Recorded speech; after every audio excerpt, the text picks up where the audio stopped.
بے صبری جنت کا وہ وقت بڑی مشکل سے گزرا. آدھے گھنٹے کے بعد جب وہ مکمل بنا چکی تو انہوں نے ایزل کا رخ اس کی طرف موڑ دیا. مسز شہرازی نے اسے حیران کر دیا تھا. انہوں نے گلاب پینٹ کیا تھا. وقت کے رنگوں کا امتزاج ایسا ہی تھا جیسے برف نے آگ پکڑ لیا. میں چہرے پینٹ نہیں کرتی جنت، لیکن یہاں میں نے تمہیں ہی پینٹ کیا ہے. گیلی آنکھوں کے ساتھ وہ کافی دیر تک گلاب کو دیکھتی رہی. برف کو پکڑتی آگ یا آگ میں ضم ہوتی برف. پھر سر اٹھا کر اس نے مسز شیرازی کو دیکھا. یہ میں ہی ہوں، ہے نا؟ جنت ہو، پھولوں جیسی ہی نظر آتی ہو. انہوں نے محبت پاش نظروں سے اسے دیکھا. میرے نانا میرا نام وردہ یعنی گلاب کا پھول رکھنا چاہتے تھے. کچھ یاد کر کے وہ انہیں بتانے لگی. کیونکہ میری پیدائش سے چند روز پہلے انہوں نے خواب دیکھا تھا کہ ایک سرسبز باغ ہے جس میں بے شمار پھول ہیں اور 2 پرندے ہیں جن میں ایک ان کی جھولی میں آ کر گرتا ہے. اس نے رک کر کچھ سوچا. نانا کا ایک دوست تھا جس نے انہیں جنت نام بتایا تھا، اور تب نانا کو لگا کہ جنت میں جیسے ہر طرح کے پھول سما جاتے ہیں. انہیں یہ نام میرے لیے بہت اچھا لگا اور انہوں نے میرا نام جنت رکھ دیا. مسز شیرازی مسکراتے ہوئے اسے خاموشی سے تکتی رہی. اب آپ اور کیا پینٹ کریں گی؟ اس نے پوچھا. شاید اسے. انہوں نے جنت کے عقب میں آنکھوں سے اشارہ کیا. اس نے مڑ کر پیچھے دیکھا. فارس وجدان فون پر بات کرتے ہوئے پورچ کی طرف جا رہا تھا. وہ سیدھی ہو بیٹھی. فارس کو ذہن میں رکھ کر مسز شیرازی نے کیا پینٹ کیا یا کیا پینٹ کریں گی؟ وہ سوچ میں پڑ گئی. آگ، شعلے، آندھی، طوفان، برفیلے پہاڑ. ہاں، وہ جنت کے لیے ایسا ہی تھا. اس کی شخصیت کو ایسے ہی کسی منظر میں سمویا جا سکتا تھا. چلیں اب آپ کچھ ریسٹ کر لیں. اس نے میز سے کتاب اٹھا لی اور پھر وہیں سے پڑھنا شروع کر دیا جہاں سے اس نے چھوڑا تھا. وہ آتش دان کے سامنے ایزل صوفے پر ٹانگیں لگائے بیٹھی تھی. شال سے کچھ نظر آ رہا تھا تو اس کی آنکھیں شہد جیسی گہری پرکشش آنکھیں جن کی پلکیں پرنم ٹھہری تھی. گلاس ٹیبل پر ڈائری، کتاب، قلم اور شیٹس بھی رکھی تھی. موبائل بھی پاس ہی پڑا تھا. مسز شیرازی کا دیا ہوا ٹاسک جیسے مکمل ہونے کو تھا. وہ بہت قریب تھی جواب سے، تقریباً پا ہی چکی تھی. لکھ کر نوٹس بھی بنا لیے تھے. اپنی سوچ اور سمجھ کے مطابق زندگی کے بہت سے معاملات کو بھی اس آیت کی نگاہ سے دیکھ کر جان چکی تھی. لیکن پھر یسرا وہی تھا. وہ ابھی تک اس کی گہرائیوں میں اتر نہیں پائی تھی. حروف کے راز، معانی سمیت ابھی تک سمجھ نہیں پائی تھی. سب سے اوپر جو صفحہ رکھا تھا اس پر کچھ آیت کے پرنٹس آؤٹ تھے، جیسے کہ حضرت زکریا علیہ السلام اور زوجہ ابراہیم علیہ السلام کی آیت تھی. وہ پہلے بھی انہیں کافی دیر تک دیکھتی رہی تھی. اب بھی اپنی نگاہیں ان آیات پر جمائے بیٹھی تھی. موضوع ایک ہی تھا، سکم، اکیم، بانجھ ہونا. وہ سمجھنا چاہتی تھی آیت بانجھ جیسے نقص کو کیسے واضح کرتی ہے، پھر اس نقص کو رد کر کے اسے مکمل کیسے کرتی ہے. وہ یہاں پر سوچوں میں گھری بیٹھی تھی اور نیچے اکثر کافی کے 2 مگ اٹھائے دھپ دھپ سیڑھیاں چڑھتی اوپر آ رہی تھی. کہاں جا رہی ہو؟ فارس وجدان نے اسے راہداری میں ہی روک دیا تھا. وہ کام نپٹا کر اسٹڈی روم سے ابھی باہر آیا تھا.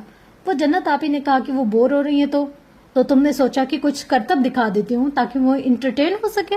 اکثر نے گڑبڑا کر اسے دیکھا، پھر اسی سرحد سے سر ہلا کر جھکا گئی. یہ فارس صاحب بھی نا، اب میں کوئی کرتب دکھانے والی لگتی ہوں؟ حالانکہ اس کے ابا کہتے تھے کہ ان صاحب کے بڑے سلجھے ہوئے، سوبر اور ڈیسنٹ آدمی ہیں. ذرا سا سر اٹھایا. میں جاؤں صاحب؟ کافی ٹھنڈی ہو رہی ہے. ادھر لاؤ. جی. ہونک پن سے دیکھ کر رہ گئی. فارس نے ہاتھ بڑھا کر مگ لے لیا. آپ جاؤ. گھونٹ بھرتے ہوئے سیڑھیوں کی طرف اشارہ کیا. اکثر دیکھ کر رہ گئی. یہ جنت آپ ہی کو دینی تھی. اس کا اشارہ دوسرے مگ کی طرف تھا. فارس نے وہ بھی لے لیا. چاروں ناچار اکثر کو فوراً موڑ کر جانا پڑا. وہ سٹنگ روم میں داخل ہوا تو جنت نے کچھ حیران ہو کر اسے دیکھا. کافی کا مگ اس کے سامنے ٹیبل پر رکھ کر وہ سامنے سنگل صوفے پر براجمان ہو گیا. یوں ہی بیٹھے بیٹھے میز پر بکھرے کاغذات پر سرسری سی نگاہ دوڑانا چاہی، مگر جنت نے کسی چیل کی طرح اپنی ساری چیزیں جھپٹ کر اٹھا لی. آنکھوں میں خبردار کا نوٹس لہرانے لگا. وہ ایزی ہو کر گھونٹ گھونٹ کافی اپنے اندر اتار رہا تھا. نگاہیں اس کے چہرے پر مرکوز تھیں. ڈائیورس کے بعد تمہارے کیا پلانز ہیں؟ انداز سرسری سا تھا. جنت نے اچنبھے سے اسے دیکھا، شدید حیرت اور بے یقینی سے. اور سوال پوچھنے والے تم کون ہوتے ہو؟ پھر سنبھل کر آبرو چڑھا کر پوچھا. وہی جس کے مرنے سے تم بیوہ ہو سکتی ہو. جنت نے سٹ پٹا کر اسے دیکھا، پھر زیر لب بڑبڑا کر رہ گئی. اب اس بات کو یہ کبھی بھولے گا بھی نہیں. اس نے جھنجھلا کر مگ ٹیبل پر رکھ دیا. وہ صوفے کی پوچھ سے کمر ٹکائے ٹانگ پر ٹانگ رکھے شاہانہ انداز میں بیٹھا تھا. فل نیک سویٹر کی زپ سینے تک کھینچی ہوئی تھی. میں یہ سوال صرف ممی کی وجہ سے پوچھ رہا ہوں. اسے گہری جانچتی نگاہوں سے دیکھتے ہوئے اس نے گھونٹ لیا. تم بہت خاص ہو ان کے لیے، اس لیے.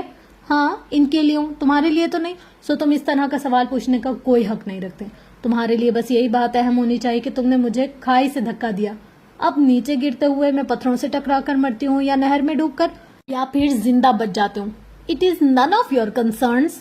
Is it my concern? وہ بے حد سنجیدہ تھا. اگر تم زندہ بچ گئی تو